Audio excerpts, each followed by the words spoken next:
शासकीय कंत्राटदारांची 15 एप्रिलला ठाण्यामध्ये एक बैठक पार पडणार आहे। राज्य सरकार थकीत देणी देत नसल्याने शासकीय कंत्राटदार व्यथित आहे। विधानसभा निवडणुकीपूर्वी शासकीय कंत्राटदारांची सुमारे 87,000 कोटी रुपयांची थकबाकी आहे। राज्य सरकारने कंत्राटदारांची थकबाकी देयक देण्याचे आदेश दिले, मात्र शासनाच्या तिजोरीमध्ये खडखडाट असल्याने 5 ते 10% रक्कम हाती पडत असल्याचं कंत्राटदारांचं म्हणणं आहे। आतापर्यंत थकीत देण्यांपैकी केवळ 17% रक्कम मिळाल्याचं देखील कंत्राटदार सांगतायत। त्यामुळे आता पुढील दिशा ठरवण्यासाठी 15 एप्रिलला बैठकीत महत्त्वाचा निर्णय घेणार असल्याचं महाराष्ट्र राज्य कंत्राटदार महासंघाचे अध्यक्ष मिलिंद भोसले यांनी सांगितलेलं आहे।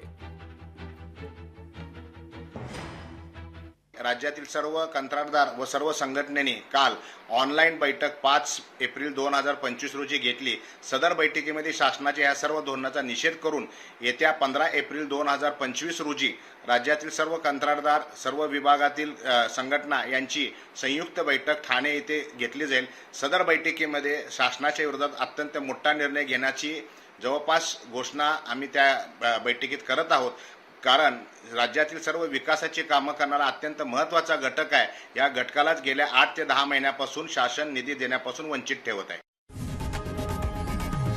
लोकशाही मराठी ऐका, पहा, जागरूक रहा।